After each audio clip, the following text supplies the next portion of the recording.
بسم الله الرحمن الرحيم. النهارده هنعرف أقوى تكتيك في لعبة سترونج هولدر أو صلاح الدين عشان ندمر أي فريق قدامنا.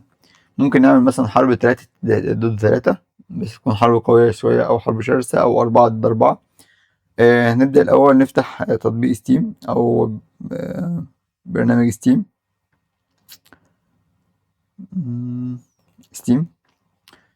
طبعا فتح اللعبة من ستيم هيبقى أفضل شوية عشان نفتح اللعبة اللي هي الإكستريم. احنا عندنا طبعا صلاح الدين اللي هي الاتش دي، والنسخة الإكستريم اللي هي النسخة المطورة، دي هتبقى أفضل بكتير. تمام.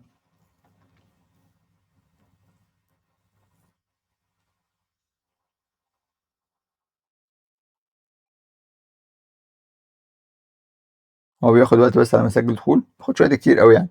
نخش على اللايبراري الألعاب بتاعتنا، هنلاقي كل الألعاب اللي احنا بنلعبها هنا، سواء بابجي بقى أي لعبة احنا عايزينها بتاخدها بشكل مجاني. الألعاب اللي أنت عايزها بتاخدها بشكل مجاني. بعض الألعاب بس بتبقى مدفوعة زي النسخة الإكستريم من بعض الألعاب، زي صلاح الدين. طبعا النسخة الإكستريم احنا شارينها. النسخة الإكستريم هي مش غالية، تمنها $5. هنضغط بلاي.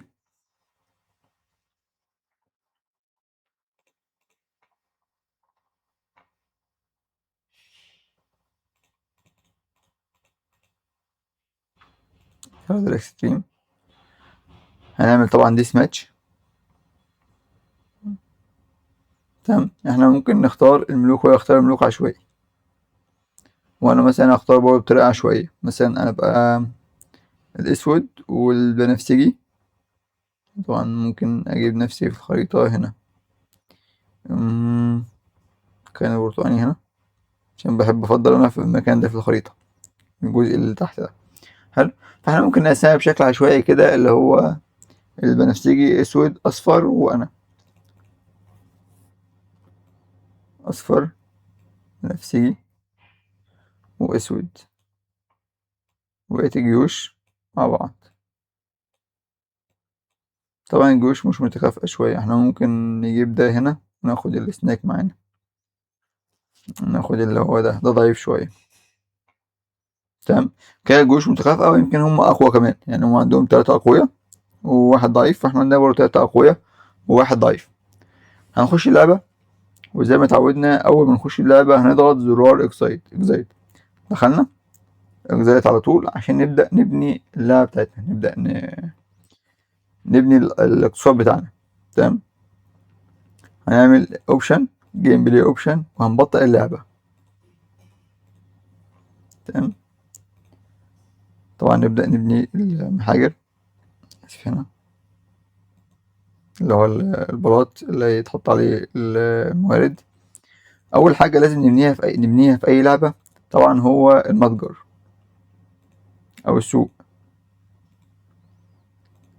حاطين البلاط، نحط السوق على طول. مجرد ما نحط السوق نشتري بقى خشب كتير.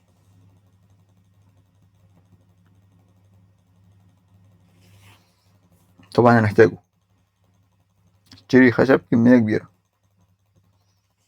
تمام. طبعا نبني بيوت عشان نزود عدد العمال اللي شغالين في عندنا. وطبعا أهم حاجة ما ننساش نبني اللي هو مخازن الأكل، هتفيدنا كتير بحيث إن احنا البوبيلاريتي بتاعتنا متقعش. لأن لو البوبيلاريتي وقعت هنا طبعا 89، لو نزلت عن 50 مش هنقدر نبني حاجة يعني، لأن العمال خلاص مش هيجيلنا عمال في القرية بتاعتنا.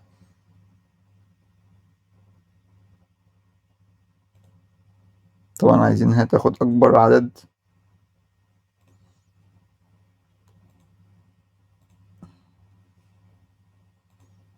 5.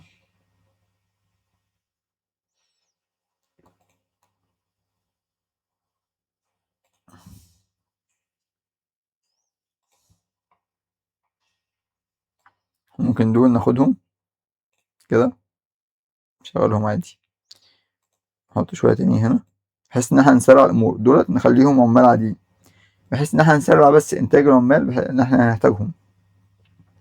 طبعا الجزء اللي احنا ممكن نتهاجم منه هو الجزء ده.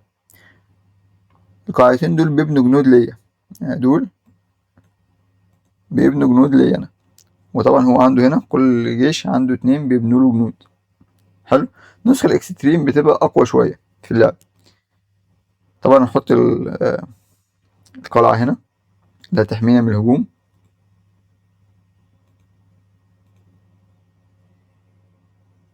نحط لها حاجة عشان نحط عليها الجندي، أو نطلع عليها الجنود عشان نحط عليها أكبر كمية جنود. بعدين نحط السلم اللي هيطلعوا عليه. طبعا نحط فوق القلعة ديت حاجات عشان يبقى الأسهم مشتعلة. أنا طبعا محتاج إن أنا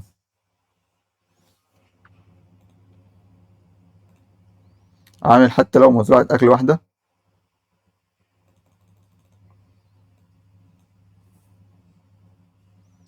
فأنا لازم أهد مزرعة من المزارع دي. هما أي نعم معايا بس لازم أهد مزرعة. فبنختار السيف ده كده ونختار المزرعة اللي احنا عايزين نهدها، أو ممكن نهد دي بحيث إن أنا هعمل أصلا واحدة مكانها برضو مزرعة اللي هو مزرعة تفاح. طبعا خلاص 66. ما ننساش نبني مخازن الأكل. لازم نبنيها قبل ما نوصل ل50.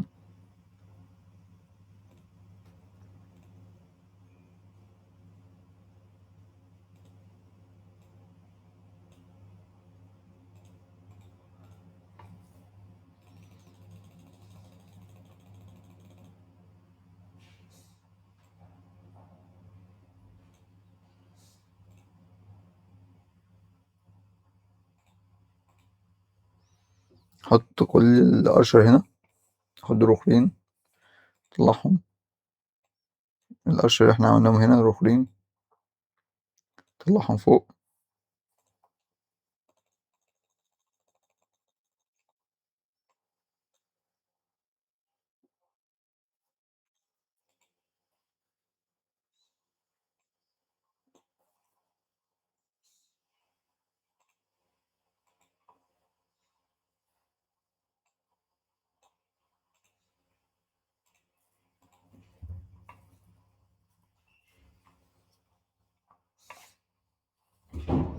طبعا بنينا هنا المخازن اللي هي الحب بتاعتنا.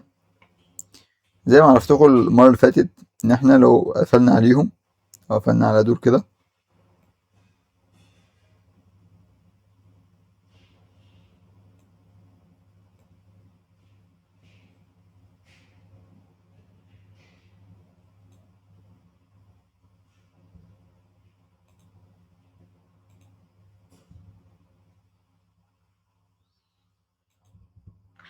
ده بيبقى أفضل بحيث إن احنا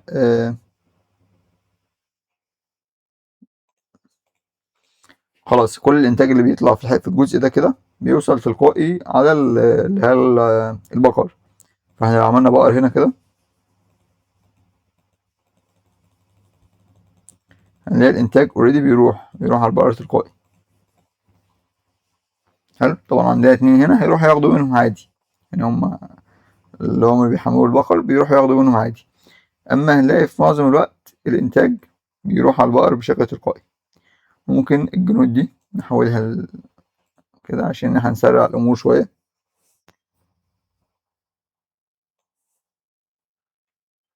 طبعا نحط هنا أي حد ممكن يكون ليه علاقة بالأشهر.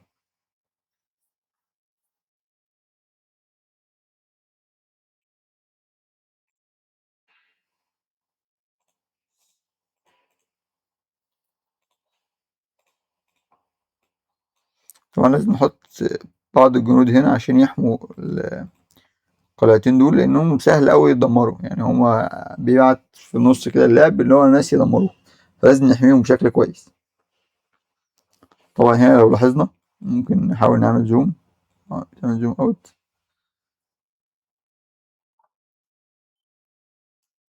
لو ركزنا شوية هنلاقي هنا البقر بيتحمل بشكل تلقائي. يعني التحميل هنا بيتم بشكل تلقائي. وهنلاقي هنا ان خلاص الحجارة اللي بيتم انتاجها هنا خلاص بتقل.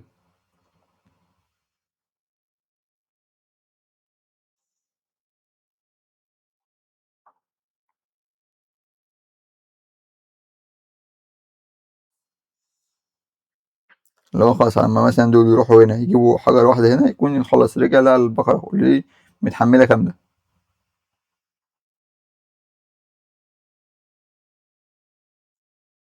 ممكن نسرع اللعبة بقى شوية بحيث إن احنا نلعب أفضل. خلاص خلصنا إنتاج إن احنا نبني الإقتصاد بتاعنا. هنا هنلاقي الإنتاج كله زي ما قلت لكم بيتحمل هنا. ده الموضوع الأول.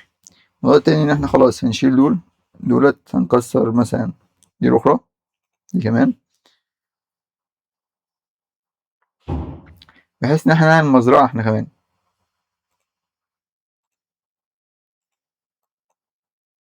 مم، مش بنلحق نعمل مزرعة.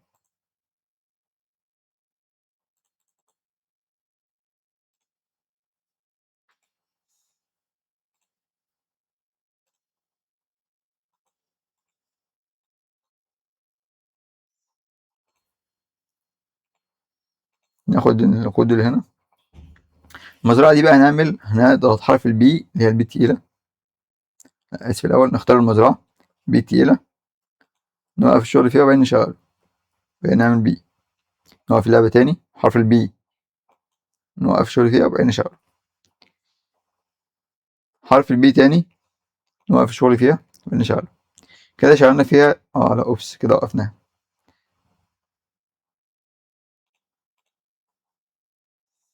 حرف البي نوقف وبعدين نشغل، حرف البي نوقف وبعدين نشغل، حرف البي نوقف وبعدين نشغل، حرف البي نوقف وبعدين نشغل. طبعا دي من الحاجات اللي مسموحة في اللعبة.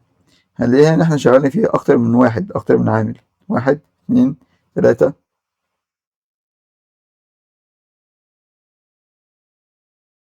هنلاقي في المزرعة بتاعتنا شغال أكتر من عامل، تمام، وده بيزود الإنتاج بشكل كويس.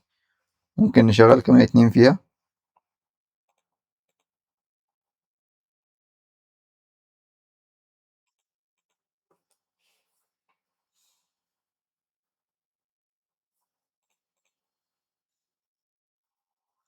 طبعا نبيع الحجارة. هيبدأ طبعا الحلفاء يطلبوا مساعدات. طبعا أقل حليف عندي اللي هو البنفسجي والسناك، دول أضعف اتنين. اللي جنبي هو ريتشارد اللي جنبي. فاحنا ممكن نساعد مثلا البنفسجي، أو ممكن نساعد الأول اللي هو البيج هو البنفسجي عشان لما يجي نساعده بعد كده نخش عليه. عايز حد يدافع عن أرضه، احنا ممكن نديله مثلا فلوس الأول، عشان بحيث إن احنا بعد ما نساعده يكون خلاص مكانه على الخريطة.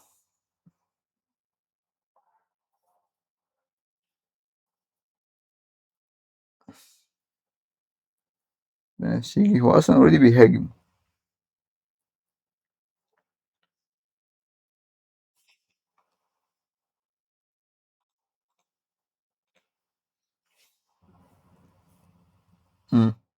تمام.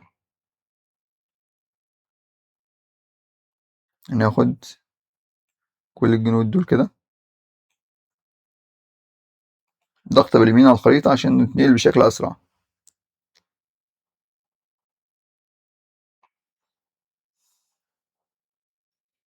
نيجي نحطهم هنا، ضغطة اليمين على كل واحد عشان نسرع وصولهم. اللي بيضغط عليه بيخرج من وسط التحديد. الأسود طبعا معانا برضو اللي هو السناك.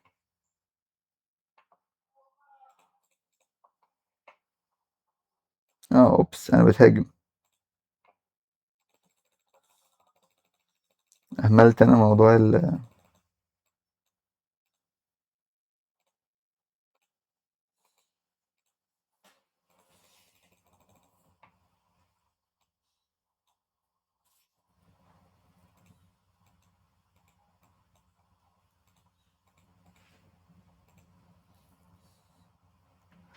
أنا عايز كمية أرشر كبيرة عشان ما يوصلش الموضوع ده تاني، ميحصلش الموضوع إن هما يهاجموني تاني.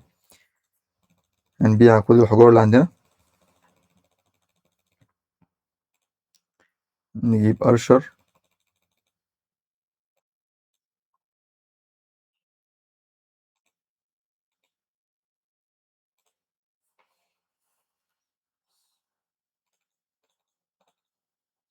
احنا ممكن نبدأ نهاجم أي هجوم حتى لو ضعيف.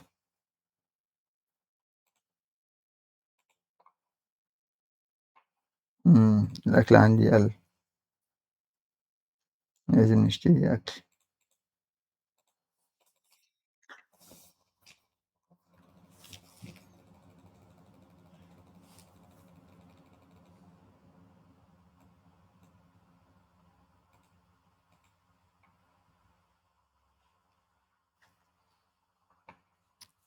كده واحد من عندي قتل واحد من عندهم، اللي هو البيج عندي قتل حد من عندهم. لو احنا لازم نعمل نقوي الدفاع عندنا.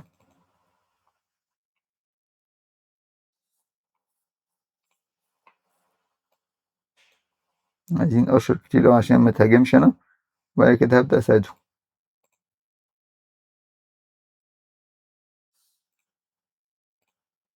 نبيع كل الحجارة.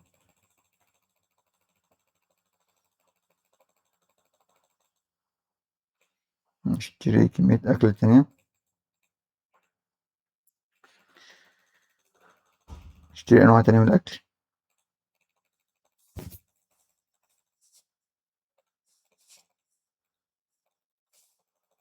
النسبة طبعا بدأت تزيد، أنا هزود الفلوس اللي هما بياخدوها، وهقلل كمية الأكل عشان ميخلصش بسرعة. تمام، فالنسبة كده كده هتزيد. ممكن ناخد دول نطلعهم.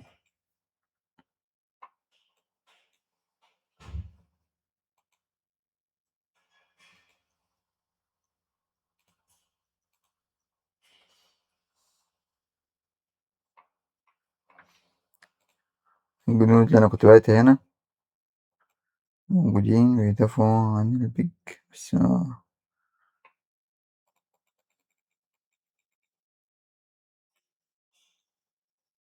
هو أصلا السناك هو اللي كان بيتهاجم.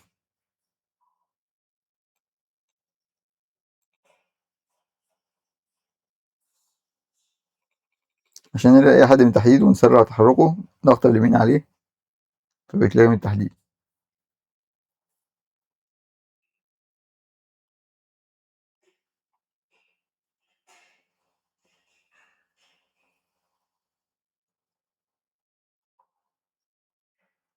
اه الأسود أصلا مش تبعي، قتلته.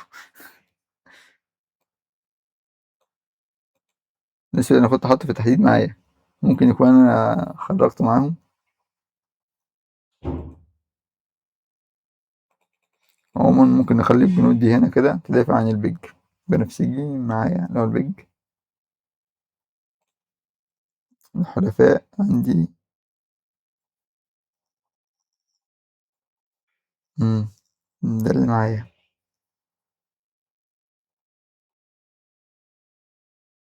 السناك. ال- حلو تمام، كويس جدا. أهم حاجة زي ما قلت لكم إن إحنا بنزود عدد الأرشر فوق القلعة، ده أهم حاجة. أهم حاجة في أي خطة إن إحنا نزود عدد الأرشر فوق القلعة.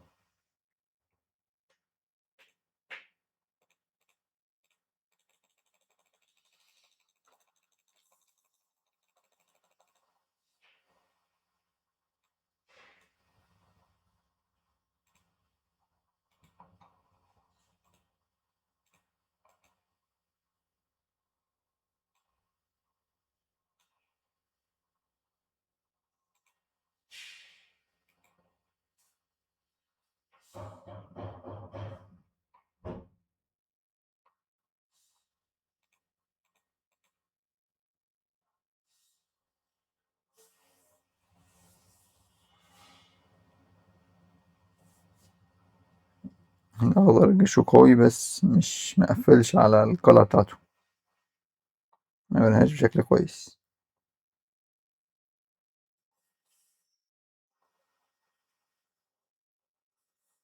السناك عندي ضعيف برضه ومش مقفل على القلعة بتاعته كويس. في بعض الجيوش هنا أو بعض الملوك هنا مش بيبنوا قلعة بشكل كويس، يعني تلاقي القلعة بتاعتهم ضعيفة شوية.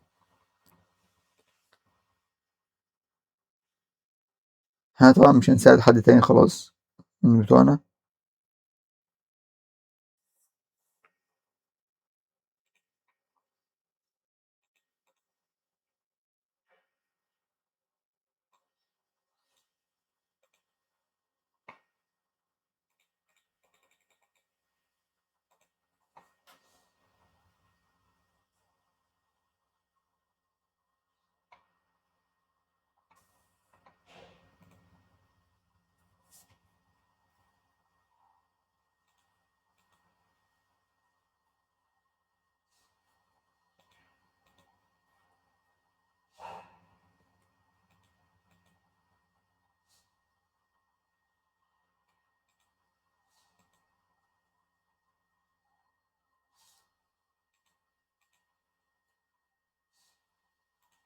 طبعا ممكن يكون واحنا بنلعب مخدناش بالنا ان العمال هنا عددهم بيقل لانهم بيموتوا، في عمال كتير بتموت لما بيحصل مثلا نقص في الشعبية هنا.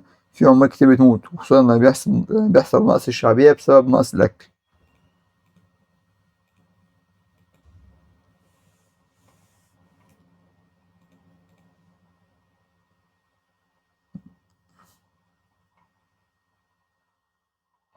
هنا طبعا السناك بيهاجم.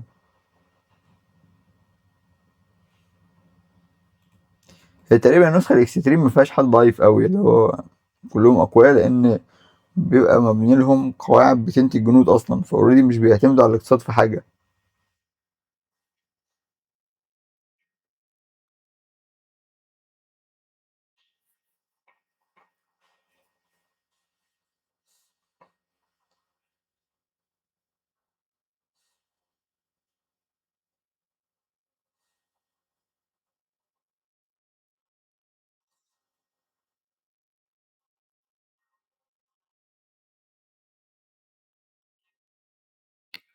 طبعا لو أنت عايز توقف الحرب دي أو تخلي الجيوش دي توقف الحرب، بتخش هنا على الله اللي هو الحلفاء، أي حليف، ضغط هنا على المعاهدة، سيت أوردر، اديله أوردر، يا إما يدافع عنك، حلو، يا إما يهاجم حد من الناس التانية، يا إما تلغي الأوردر. تمام. طبعا الترتيب.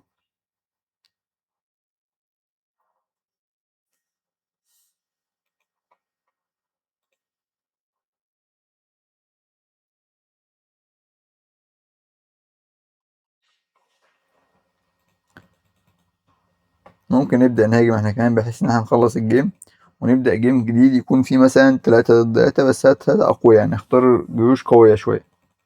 يعني ممكن نختار كل الخريطة مثلا ريتشارد، بحيث ان احنا نشوف الأقوى يبقى ايه. حلو، فاحنا ممكن نختار كل ريتشارد بحيث ان يبقى كله أقوياء، حتى الحرب يكون أقوى من كده شوية. ممكن نهاجم احنا.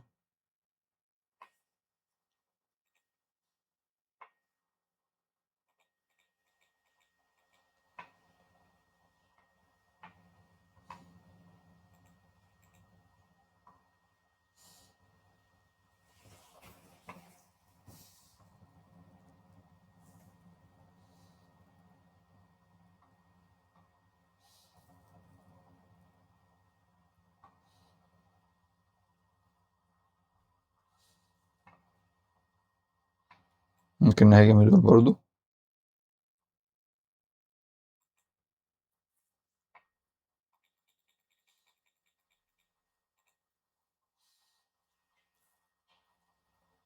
طبعا 4 جيوش بيهاجموا واحد.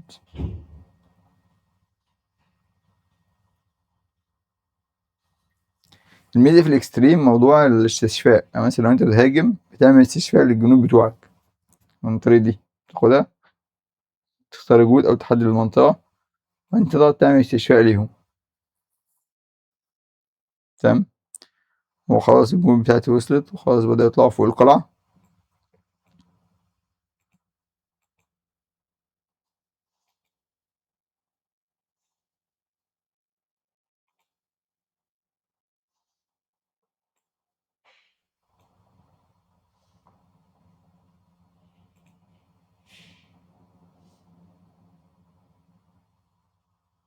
تقريبا كلهم بيتحرقوا.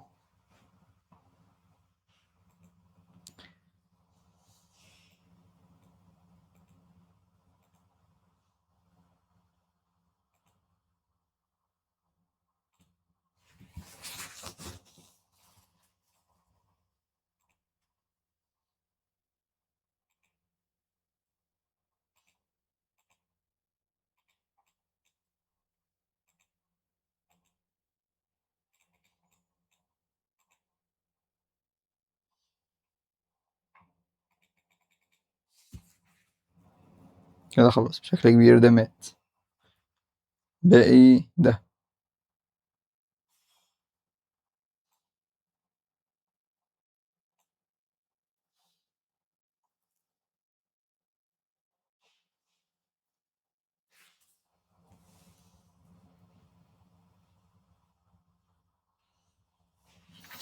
النسخة الاكستريم طبعا بتتطلب يعني رامات اقوى من كده شوية. مهم. ماشي. حلو، احنا ممكن ناخد كل الجنود بتاعتنا دي بقى معمولة عندنا، نهاجم بيها مرة واحدة.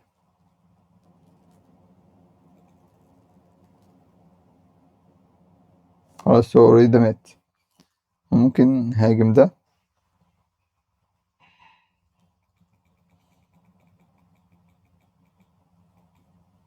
ناخد الجنود دي عشان أقوياء شوية، 48 دول، نهاجم بيهم ده.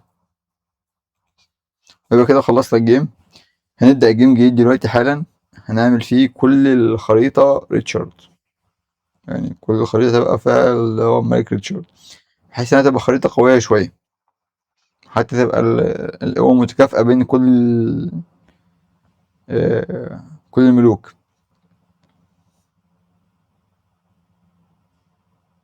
ده كده خلاص، الأخير مات. طبعا خلاص الخريطة كده 1 فيكتوري. هنبدأ حالا واحد تاني دلوقتي زي ما قلت لكم. خلاص احنا ممكن نعمل مش عشوائي بقى، نشيل دول كلهم الطريقة ديت، وبعدين نختار احنا كله ريتشارد. تمام، برتقاني واخضر واسود دول معايا. قلنا برتقاني، اخضر، اسود، دول بقى مع بعض. تمام، فنص الخريطة اللي تحت بتاعنا، نص الخريطة اللي فوق بتاعه. هنا هنلاقي جلود، يعني انا ممكن ابدأ انا وريتشارد هنا، او ممكن افضل عادي، ممكن عادي مكاني. طبعا هنخلي ديس ماتش اللي هو ماتش موت، نضغط دخول، نوقف اللعبة شوية، اوبشن، جيم بلاي اوبشن، وبعدين نوطّ اللعبة على قد ما نقدر على الآخر خالص، وبعد كده نبدأ نبني بقى.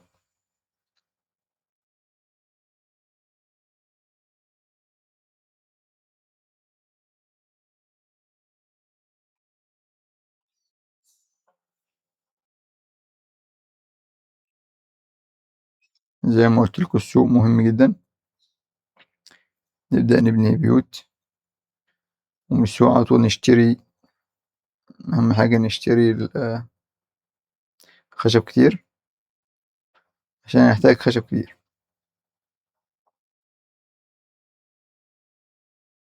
دول على طول هنخليهم عمال. السوق اهوت، نشتري أكبر كمية خشب.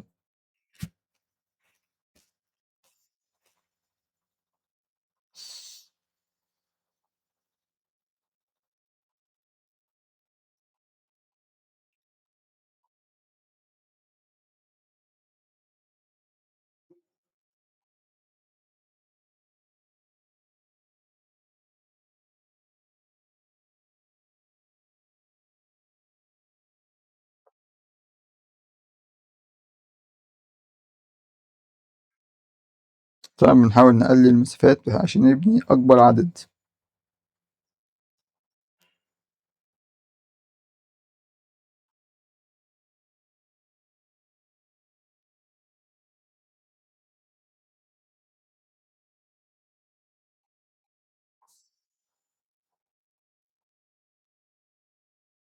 نشتري شوية حجارة بحيث إن احنا نقفل على التلاتة دول اللي هو الخمسة دول والستة دول، نقفل عليهم عشان يبقى التحميل.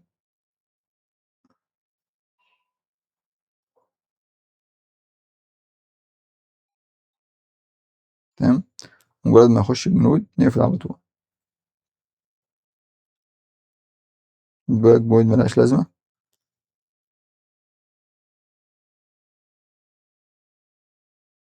لما تحب تغير نوع الجنود خليه كله، يعني شيله كله من مكانه، يبدأ ينتج لك نوع تاني من الجنود. طبعا النوع ده مش عايزينه لأنه ضعيف.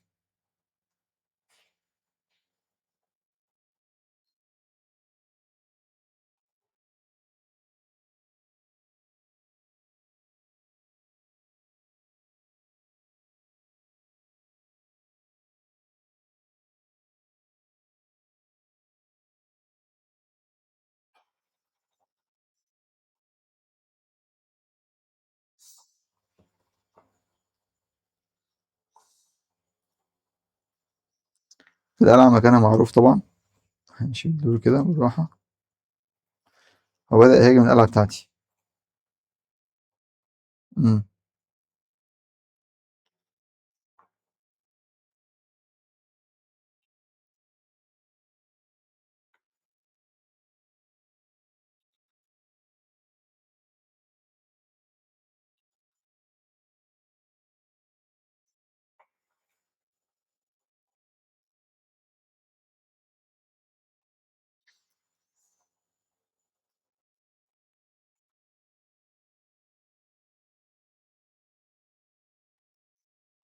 طبعا أول واحد لازم هاجمه هو اللي جنبي على طول ده.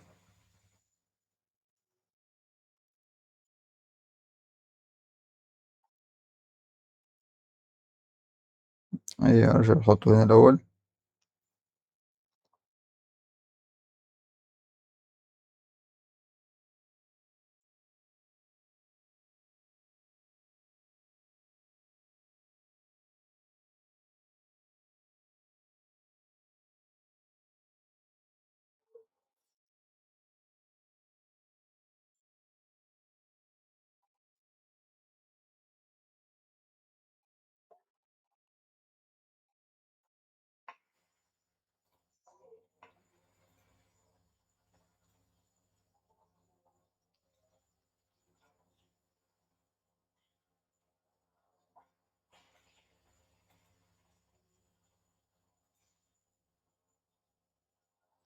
كده المفروض إن احنا قفلنا خالص. هنبدأ نبني بقى الجاموس. عندنا بقينا 51% بوبولاريتي شعبية، اللي هو الشعبية دي 49. لازم نبني المخازن بتاعت الأكل.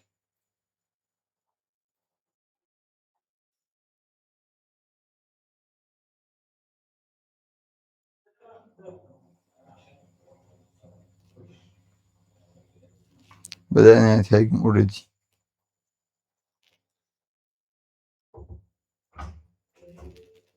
ازيك يا باشا؟ يا غالي عامل ايه؟ لسه بيسأل عليك ابو امين يا صاحب السكن. جاي دلوقتي. بيقول لي السكوتر ده بتاع مين؟ عنده سيارة وشكله طبعا في السكوتر. أنا جاي دلوقتي ماشي. عادي ياخده؟ يعني في ألف أنا ياخدها. ها؟ ياخده يا عم عيش. ممكن ياخده يديك السيارة بتاعته. تمام ماشي قشطة. خلاص يا محمد. الراجل راضي يبدل معاك، ياخده يديك السكوتر ولا ياخد السيارة بتاعتك. والله لو يدفع 200 ريال انا ما عنديش مشكله. 200 بس أنا عايز أحلى 200 ريال. خلاص خد لين. السيارة. 200 ريال وخد السياره. اديني السكوتر بس خلاص اهم حاجه لازم خوذه. خد أجيب لك خوذة ده 200 عشان ريال. لما امشي ابقى مطمن. ماشي يا غالي. ده لو هتدفع لي مليون جنيه والله ما اركب، ما بعرفش يعني. حوادث وحشة. على أمكم اشتري الأبضان.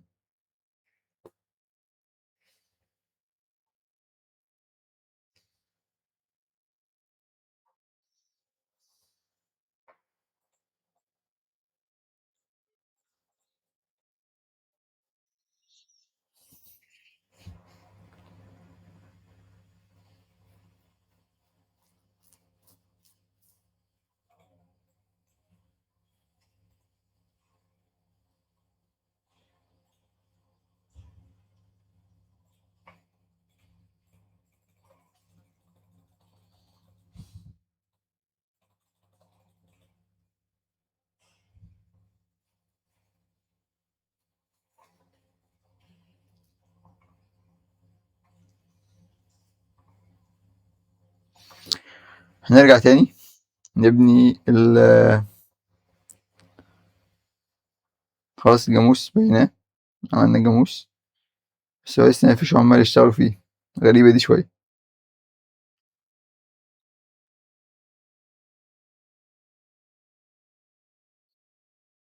الشعبية عندي بدأت تزيد عادي. نوع الجنود ده مش عايزينه.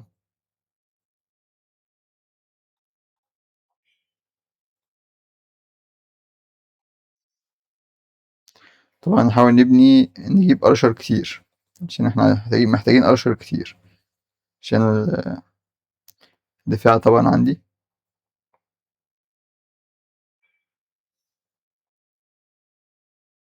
هنا الجاموس بدأ يتحمل اوريدي اهوت. بس غريب ان مفيش عمال، مفيش ناس مع الجاموس. لا في خلاص بدأ يظهر اهو. مكانش ظاهر على الخريطة. ظهر رمال. تمام.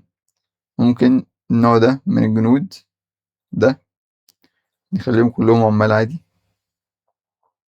الشعبية بدأت تزيد. أنا هنا اوريدي بدأت تهاجم. هنا بدأ يحصل هجوم. أنا ممكن مثلا أدي أوردر لأي حد يهاجم اللي جنبي على طول، اللي هو إيه، الأزرق.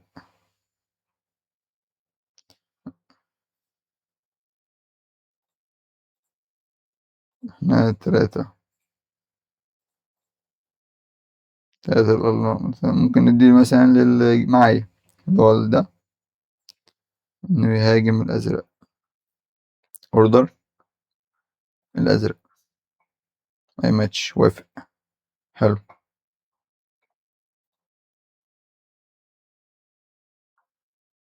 سيب الأسود مش شرط يهاجم. أه.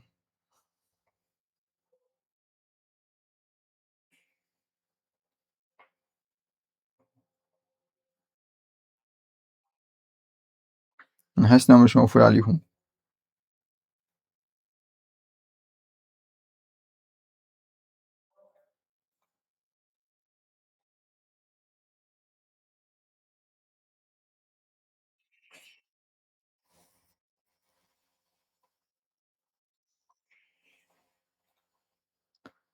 نبني كمان عدد كبير من الجاموس بحيث إن احنا نسرع شوية إنتاج الحجارة.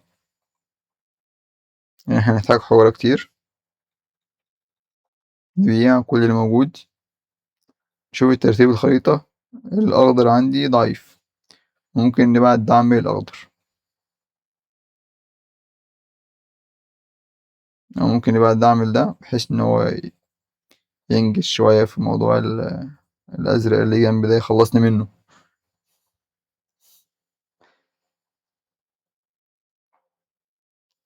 حلو. ريتشارد كسر له واحدة،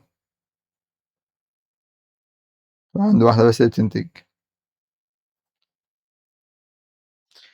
دلوقتي هنعمل ايه بقى؟ هنزود عدد الأرشر عندنا برضو.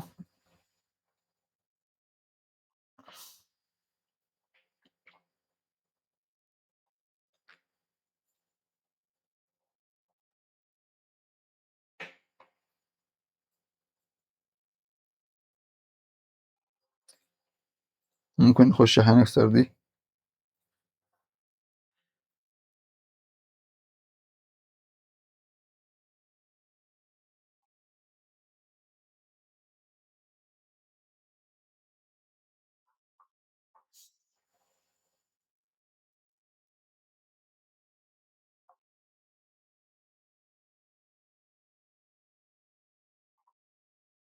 كده بدأت تهاجم اهو.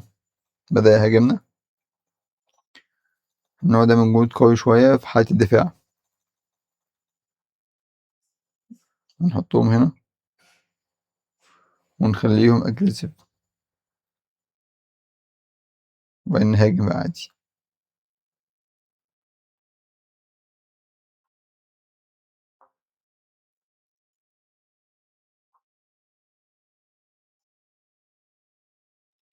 طبعا احنا نسينا نسرع اللعبة. لازم نسرع اللعبة شوية عشان نحس بمتعتها.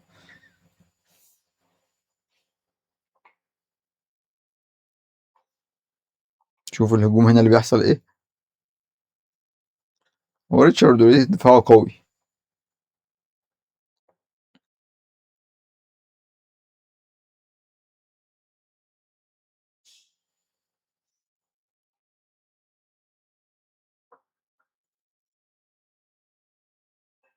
ممكن نستعمل الاستشفاء بحيث ان احنا نقوي الجنود.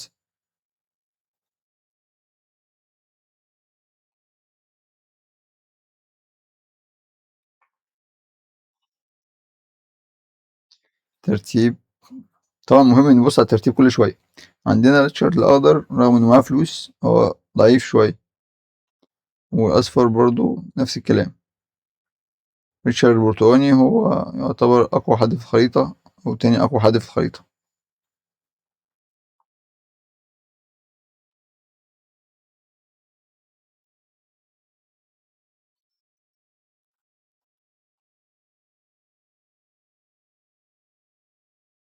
طبعا كسرنا له التانية.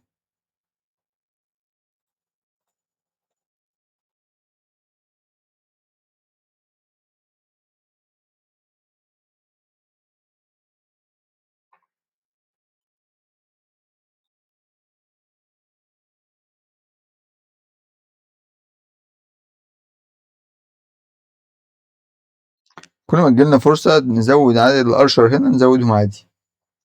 خلاص احنا ممكن نساعد ريتشارد بقى ونهاجم احنا كمان.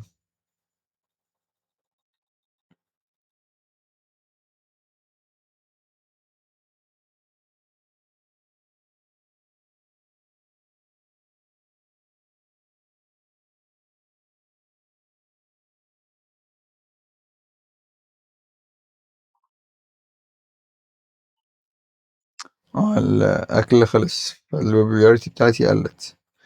احنا زي ما اتفقنا هنزود البيبرياريتي بده. نشوف هنا ده برضه لسه بتقل لأن المفروض كده -1. ممكن نشتري أكل بقى، نشتري أكل كتير.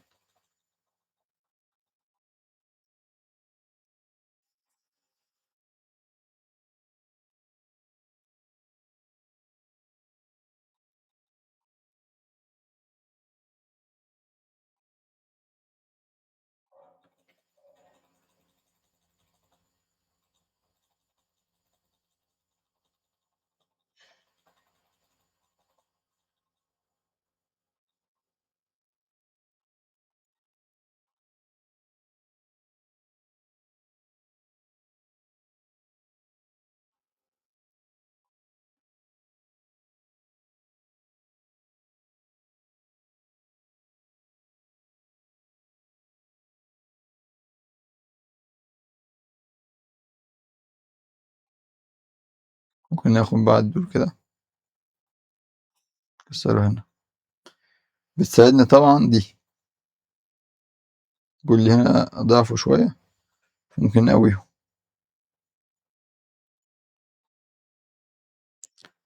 ممكن نخلي دخولنا بقى كله من هنا.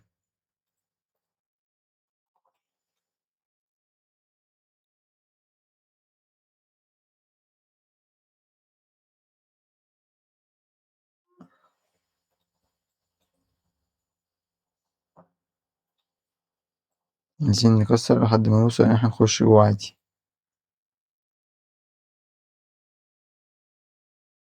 كده خلاص بقى يخش جوه عادي.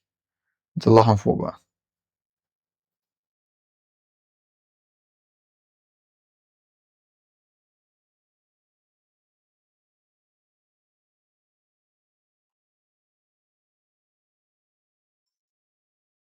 طبعا هو هيبدأ يولع له هنا في المخازن بتاعته والحاجات بتاعته.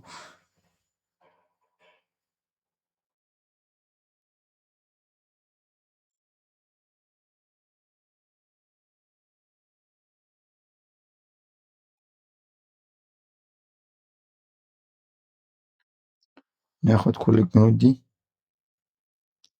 نوديها هنا.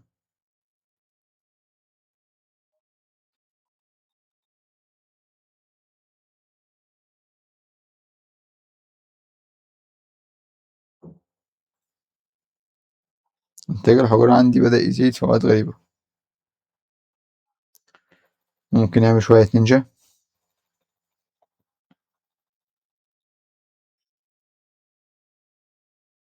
نحدد دول كده مع النينجا نوديهم هناك.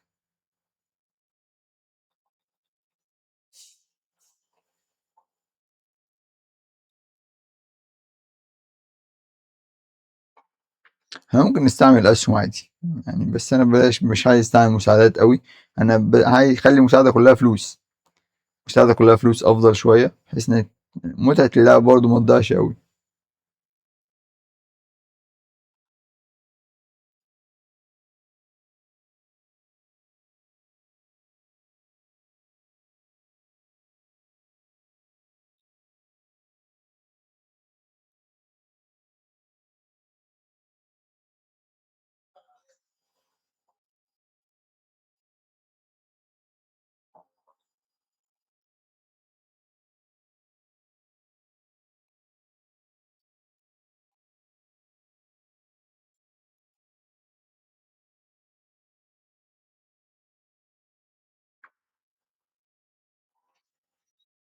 ده خلاص الأزرق مات.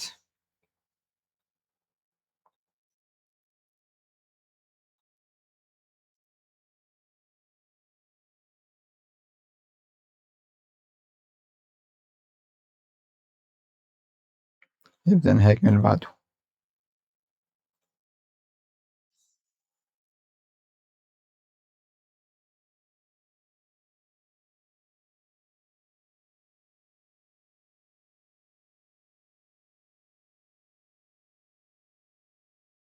مم.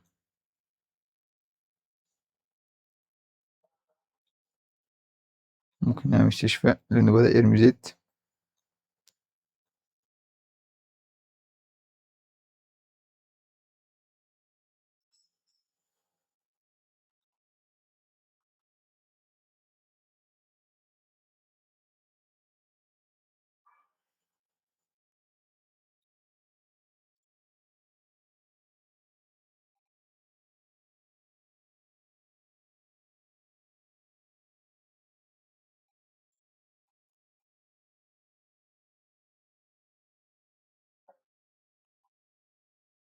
كده خلاص ده مات. طبعا احنا مينفعش نبني قلعة في المكان ده، فمش هينفع اوريدي نحط جنود في المكان ده ونحط حاجة في المكان ده، عشان ممكن بشكل بسيط إن احنا نموت أو يدمروها يعني. نستهلك ده. احنا ممكن نستغله فعلا، احنا ممكن نستغل ده، بس مش هنقدر نبني حيث إن احنا نخليه يبعت لنا حاجة هناك. مم. مش عارف نبني جدار هنقفل عليه.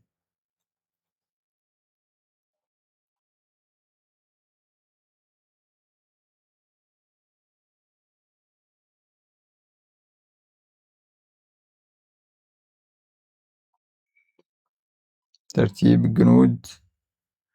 أضعف واحد عندي الأسود. فين الأسود؟ المرة دي مهاجمينه جامد.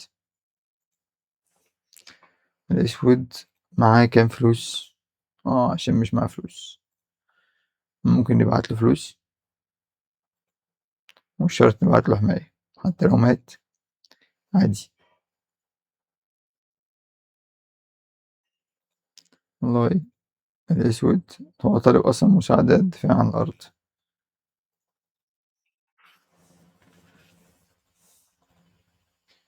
11,000.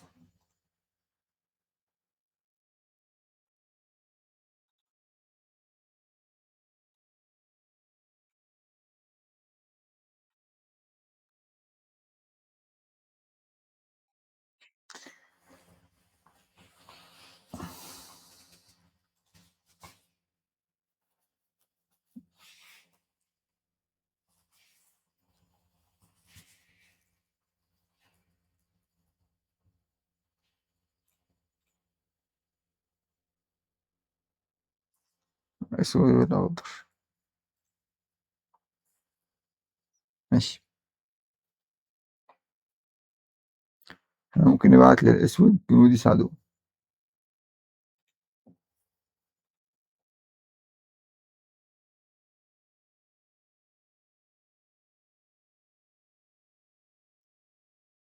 الأسود خلاص أوريدي عمل جنود.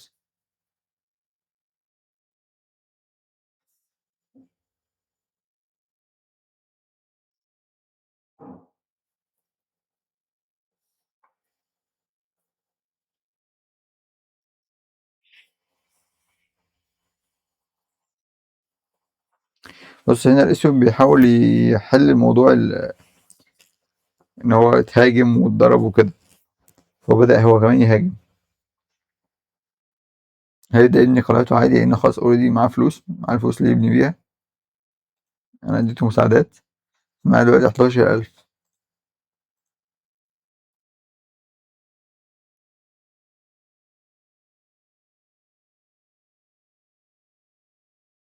الأخضر تبعنا برضو. الأسود كده مات. مات. كان بيتهاجم.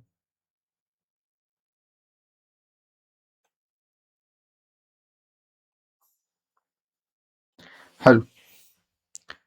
نعمل إيه بقى؟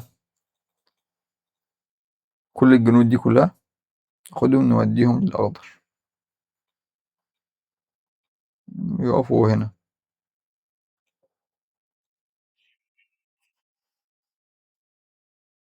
أو يقفوا هنا عشان يصدوا أي هجوم عن الأخضر، وكده عشان نسرحهم شوية.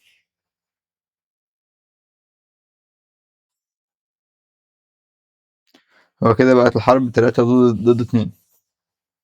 طبعا الريتشارد بنفسجي قوي، وممكن مش باين شوية إنه بيبعت كل جنوده على طول، يعني مجرد ما بيعمل جنود بيروح باعتها.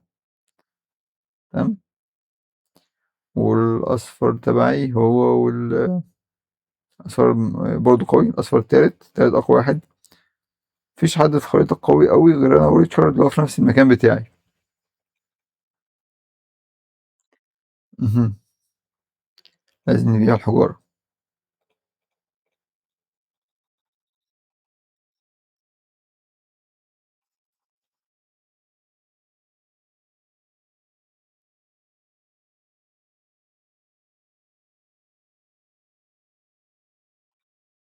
شايفين طبعا التحميل سريع، يعني مجرد ما الجاموس بيرجع بيحمل على طول، يعني تقف تروح متحملة على طول ترجع تاني.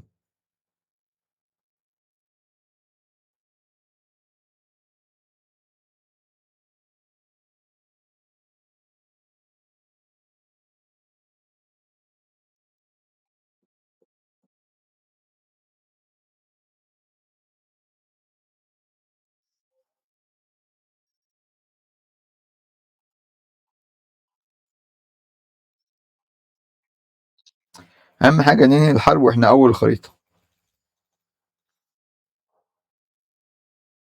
كده أنا سبقت ريتشارد البرتقاني خلاص. الأصفر هو اللي بعدي. ريتشارد الأصفر بس. ريتشارد البرتقاني، ريتشارد الأصفر بتاعهم سبق ريتشارد البرتقاني اللي معايا، مش مشكلة. ناخد دول كده هنا،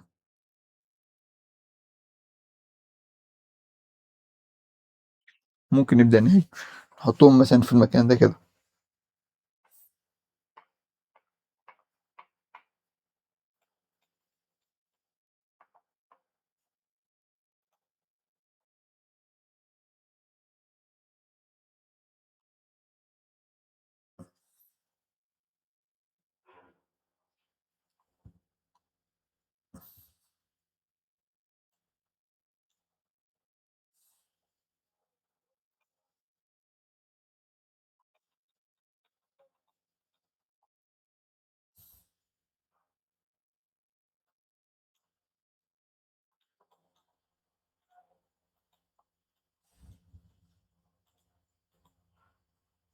الأصفر بتاعهم مات.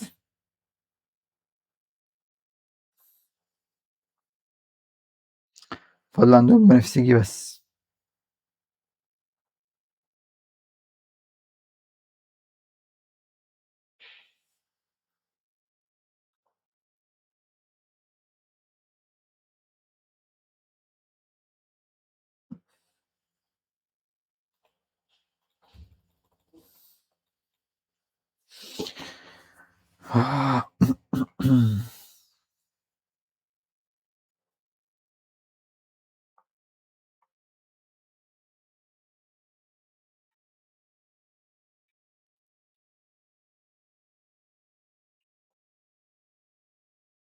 كل الجنود دي خدهم هنا كده في السريع، عشان حتى ناخد الجنود اللي فوق القلعة نحارب بيها.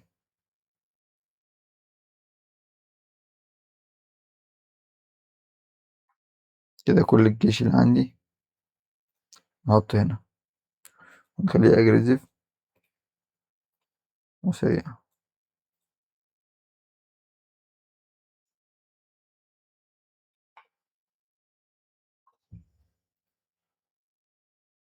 الإنتاج عنده في القلاع بتاعته سريع جدا.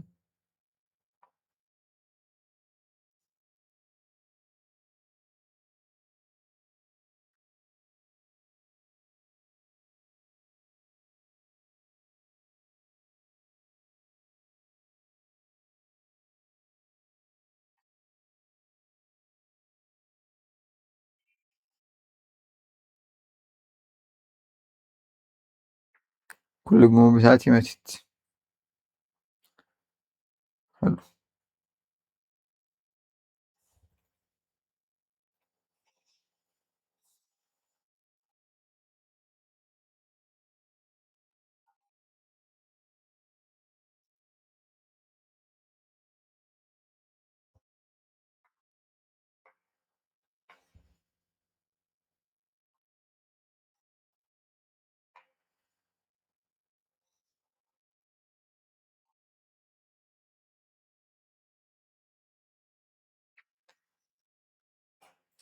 هو اوريدي ريتشارد بيهاجموا، بس الفكرة عنده إنتاج القلعة هنا شغال كويس أوي. حلو، القلعة بدأت تنتج جنود ضعيفة.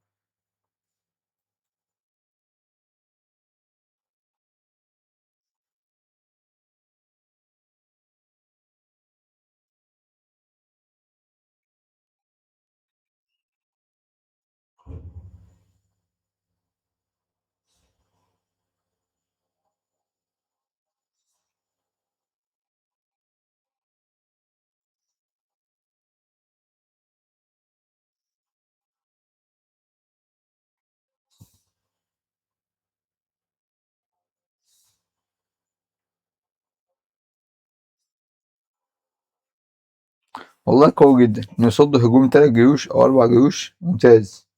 3 جيوش، فهو ممتاز جدا والله. يعني هو عنده الهجوم كويس، الدفاع عنده كويس جدا. هنا ممكن نعمل ايه بقى؟ أفضل جندي ممكن هو أصلا مات. ملحقش عيني. هو ليه بيدافع، بس كان في ريتشارد، في جيشين دخلوا عنده. تمام. عموما ديت الحرب ببساطة. لازم بقى مكسب وخسارة. أتمنى يكون الموضوع النهاردة عجبكم. الثغرات اللي احنا استعملناها زي ما قلنا النهاردة، اللي هي ثغرة المزرعة، وثغرة إن احنا بنقفل على المحجر عشان نزود الإنتاج بس. السلام عليكم ورحمة الله وبركاته.